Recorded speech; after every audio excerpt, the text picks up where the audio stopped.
Salve, salve galera! O Canta a Tua Aldeia, que será universal, tá com Domingo Sávio hoje. Mas antes, vamos escutar um som? Vamos lá. Bom dia, boa tarde, boa noite. Tá entrando no ar pelas ondas do rádio o seu Quintarolando, o projeto site cultural com Canta a Tua Aldeia, que serás universal, vestindo mais um número musical com o maestro Domingo Sávio. Se liga aí, música de qualidade só aqui.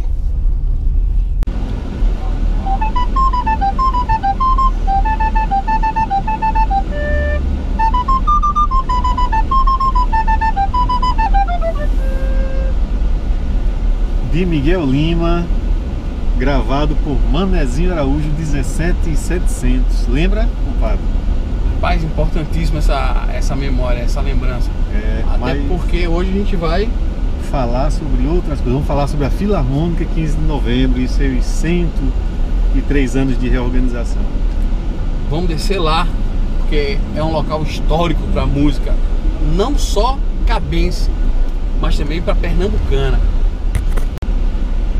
Domingos, fala pra gente aí, resumidamente, até porque 103 anos é muita coisa, né? Mas fala pra gente aí o início da Filarmônica, metade dela, porque a gente sabe que teve muita, do começo até ela se firmar mesmo como 15 de novembro, houve muitas outras histórias aí. Mas faz um resumo pra gente, uma introdução. Ah, maravilha. A história da banda tá diretamente ligada à chegada da rede ferroviária do Cabo Santo Agostinho, né? Quando a rede ferroviária se instala pela Great West, né? Era um projeto chamado Recife São Francisco. A Great West entrou depois, né? Mas eles tinham o objetivo de ligar Recife ao Rio São Francisco através de uma malha ferroviária. E aí eles inauguram a Estação do Cabo em 1856, 1857, aí nessa faixa. 58. O Monarca veio aqui. Exatamente. Pois é, 58 foi a inauguração, exatamente, por Dom Pedro. O que é que acontece? Com a rede... Só para fazer um adendo aqui, é 1858. 1858, perfeito. E o conjunto de operários da rede ferroviária, boa parte deles veio de fora do país e disseminou pelas cidades interioranas por onde a rede ferroviária passava o hábito do futebol, né, dos clubes de futebol e das bandas de música. Consta em obra de Mário Sete que o passeio de trem de Recife para o Cabo se tornou uma atração. E ao chegar, ao desembarcar, eram 2 trens por dia. Ao desembarcar na estação do Cabo, os visitantes eram recepcionados por uma banda de música. Essa banda de música, ela não tinha ainda uma configuração formal, né? Era uma banda formada por operários da rede ferroviária. Então a gente já tinha aqui o embrião para a criação e para o surgimento de uma banda de música. Agora, em 1887, Epitácio da Silva Pessoa, Epitácio Lindolfo da Silva Pessoa, aquele mesmo Epitácio que foi presidente da República depois. 1919, né? Pois é. Ele foi nomeado promotor público no Cabo em 1887. Chegando ao Cabo, ele começou a fazer parte do ciclo da boemia e do ciclo intelectual, né, da cidade. E ele tocava violão e era um seresteiro, tinha uma vida boêmia. Fez parte do Grêmio Literário Cabense, né? Ele era um dos rapazes ali que estavam fomentando a vida intelectual e cultural da cidade. Você falou verdade, rapazes, né? Estamos falando de 20 e tantos anos aí, né? Pois é. 20 e poucos, na verdade. Exatamente. Então o que é que acontece? Epitácio Pessoa, como membro do Grêmio Literário, ele propõe a criação de uma banda de música. Isso ocorre em 1888, precisamente em 3 de setembro. Então, ele foi o responsável pela redação desse primeiro estatuto, né? Perfeito. E aí criou-se o Clube Filarmônico Cabense.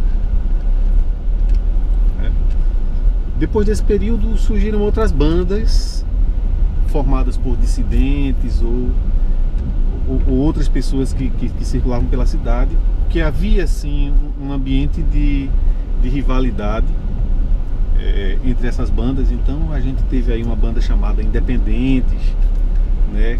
Teve uma banda formada em 30 de março também, que concorreu com o Clube Filarmônico Cabense. Ocorre que essa então banda... era bandas descendentes mesmo de todos os músicos da ferrovia. Sim, exatamente. Então assim, ouvir essa disputa de bandas, até conta o livro de Israel que existia esse confronto de banda na Praça do Jacaré, né? Que passava assim 48 horas, 24 horas, e os caras tocando sem parar, brigando, não era isso? Sim, tem essas histórias. E se uma banda cruzasse com a outra na rua, era comum um conflito, né? Conflito físico. E eles disputavam também musicalmente, né? Também. Inclusive nos mesmos palcos. Existia torcida, e nos dias seguintes às apresentações, a conversa na cidade era quem, né, qual a banda que tocou mais, que tocou melhor, enfim. Então, no entanto, essas bandas, elas iniciaram suas histórias e foram extintas, mas o Clube Filarmônico permaneceu até 1912. E aí dois fatores foram marcantes para a interrupção da atividade dessa banda. O primeiro deles foi o seguinte: as oficinas da rede ferroviária mudaram da cidade do Cabo para a cidade de Jaboatão. Com a mudança das oficinas, um grande número de músicos acabou migrando também, o que contribuiu para o esvaziamento da banda. E o segundo fator foi a derrota do doutor Antônio de Souza Leão, que foi prefeito da cidade. Ele foi derrotado nas urnas. E ele era uma figura muito ligada à banda. A banda tinha imagem muito ligada à imagem do Antônio de Souza Leão. E aí, quando ele foi derrotado, o grupo, né, que emergiu passou a perseguir a banda. E aí foi a gota d'água. A banda acabou encerrando suas atividades em 1912. O estatuto dizia que o acervo e o patrimônio da banda ficaria em custódia de pessoas idôneas até que uma outra instituição com a mesma finalidade fosse criada. Então, os remanescentes dessa banda se reorganizaram com outros músicos da cidade, e em 1914 foi criada a Sociedade Filarmônica 15 de Novembro Cabense. Com PH maiúsculo. Exatamente, com PH, que era a grafia da época. Pois é.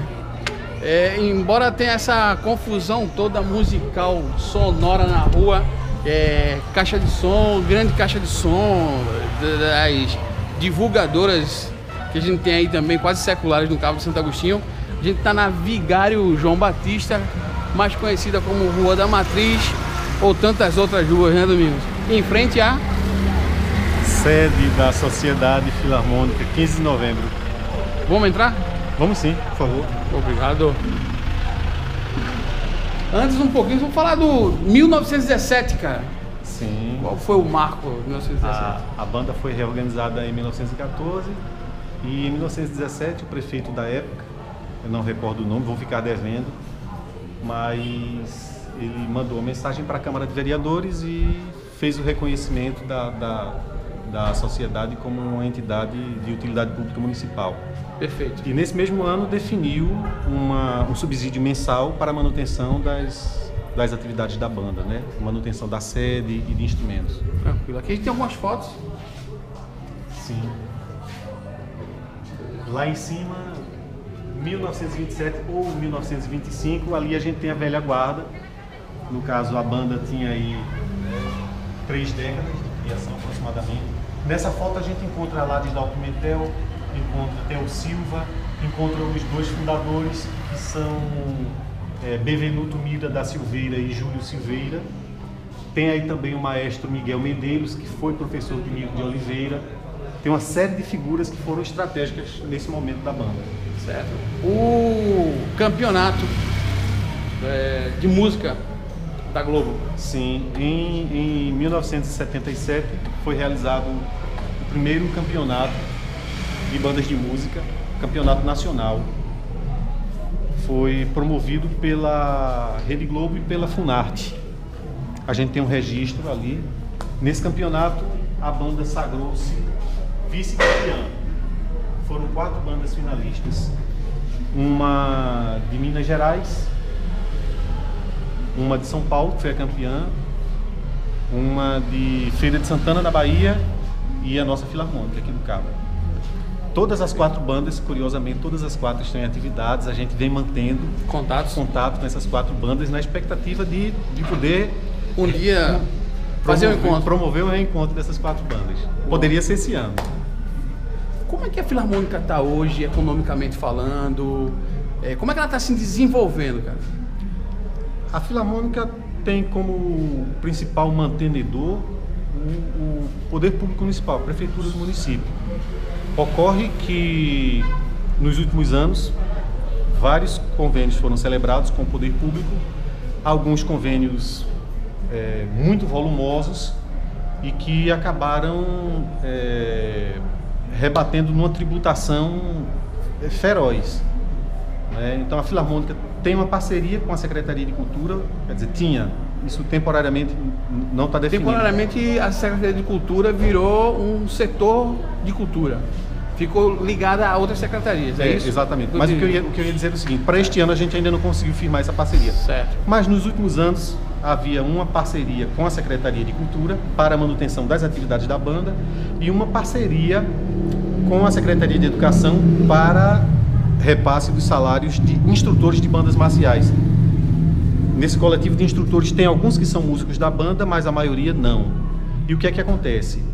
É um convênio, do ponto de vista financeiro, volumoso e acabou rendendo uma tributação também, que à medida que a banda repassa recursos, ela tem que cumprir a lei. Ela tem que recolher INSS dos segurados, ela tem que recolher ISS e o próprio INSS patronal.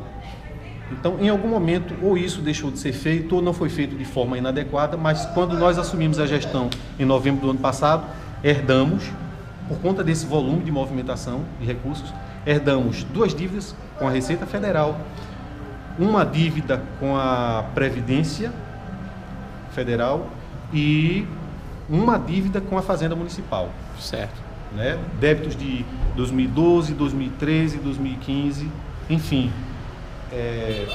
Isso colocou a banda numa situação de inadimplência. Então, para parcerizar com o poder público ou para ser beneficiado por projeto de qualquer natureza através de leis federais, a banda tem que estar negativada.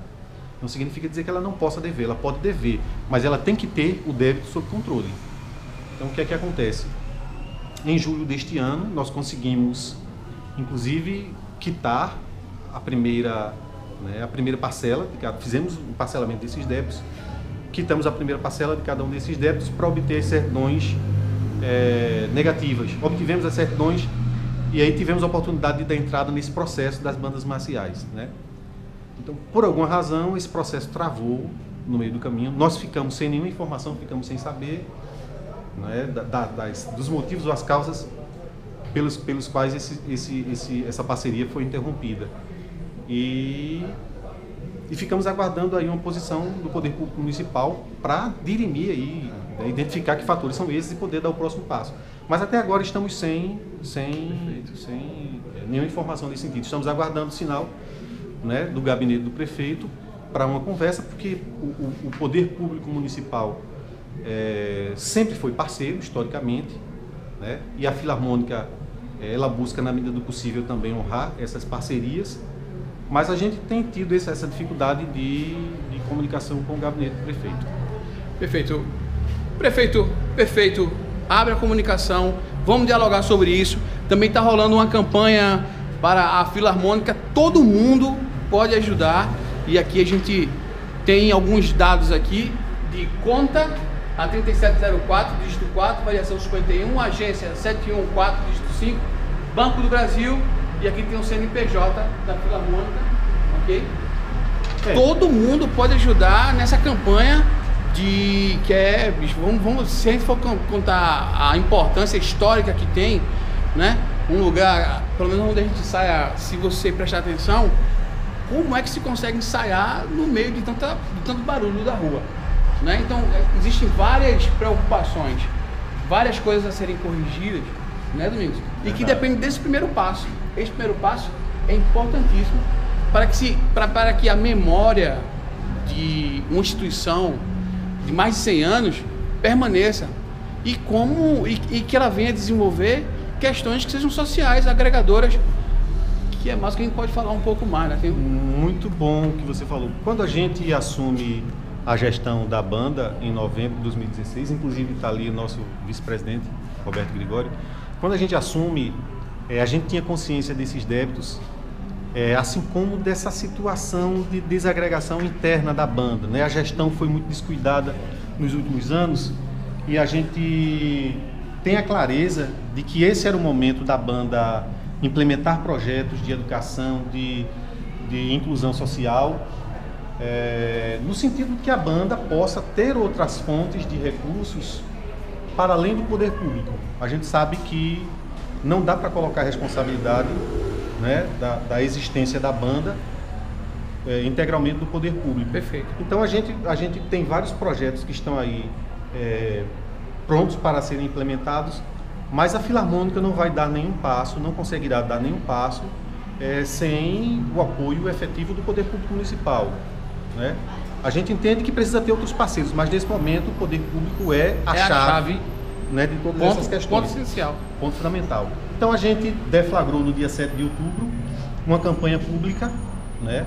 Publicamos uma nota para tornar claro para a sociedade o que é, né, o ato que a Filarmônica estava realizando.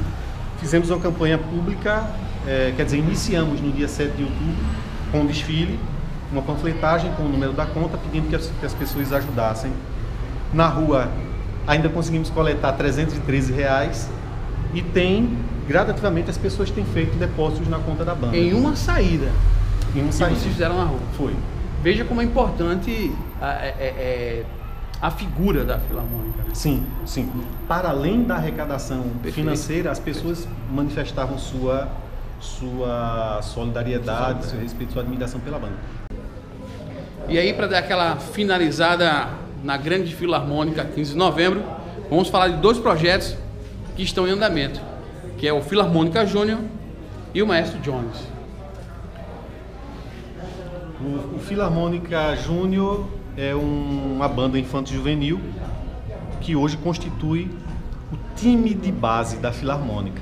Nós iniciamos essa atividade em junho deste ano, com aproximadamente entre 18 e 20 adolescentes, e com 5 meses de projeto nós já vamos promover os exames de seleção e aproximadamente 5 desses adolescentes já vão se inserir na Filarmônica, na banda principal.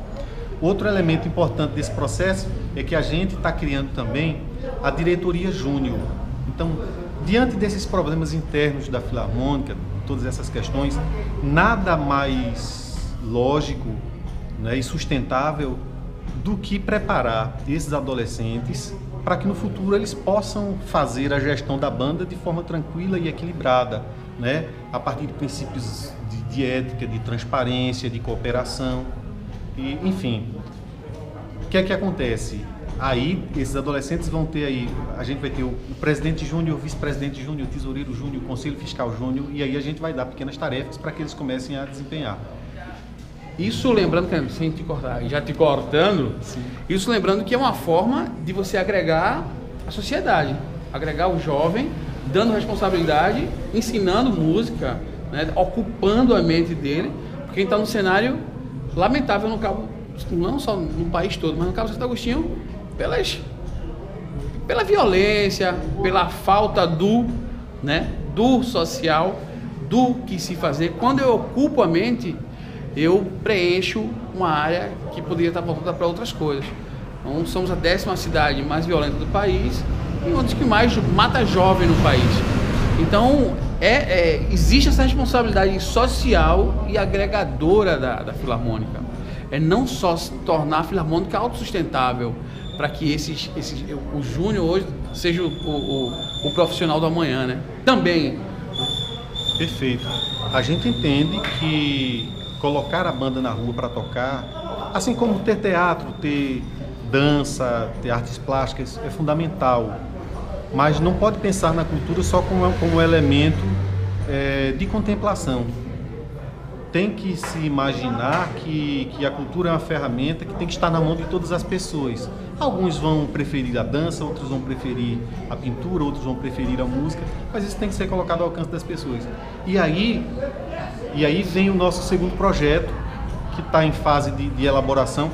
Nós ainda não encontramos as condições, né, para a implementação, mas trata-se do projeto Mestre Jones. Quando a gente fala o Jones, a gente está fazendo uma alusão ao clarinetista e compositor Jones Johnson, que aprendeu música aqui no Cabo, depois sagrou-se como compositor, e segundo relatos, Jones Johnson, aos 10 anos de idade, já regia a banda de música. Então o projeto Mestre Jones é um projeto de educação musical, e a gente pretende, através desse projeto, receber meninos e meninas com idade a partir de 10 anos, fazer a musicalização dessa garotada com o uso de flauta doce, canto coral e outras atividades lúdicas, né? Em que a teoria terá sim, mas no segundo momento. Na segunda fase desse projeto, os meninos serão inseridos na prática dos instrumentos inerentes à banda. Então, aulas de clarineta, aulas de trombone, aulas de bateria, aula de flauta, de saxofone, de trompete. E aí, eles farão esse ciclo de formação com os instrumentos da banda ao longo de 2 anos. Terminados esses 2 anos, eles serão inseridos na Filarmônica Júnior, e aí no terceiro momento eles escolhem se querem integrar na Filarmônica ou se querem fazer outro caminho na vida. Mas o projeto Mestre Jones, ele, para ser implementado, ele vai precisar de um aporte financeiro para remuneração de educadores e para aquisição dos materiais e acessórios necessários. Canta a tua aldeia, que serás universal. Espero que você tenha gostado. Esse foi o nosso encontro aqui com o mestre Domingos Sávio, o cara que está aí tentando organizar toda uma situação histórica e secular da banda e da Sociedade Filarmônica 15 de Novembro Cabense. Gostou? Curte, se inscreve. O nosso canal depende de você também, para que essas coisas sejam distribuídas para mais gente. Cantar a tua aldeia é universal e sempre será. Grande abraço!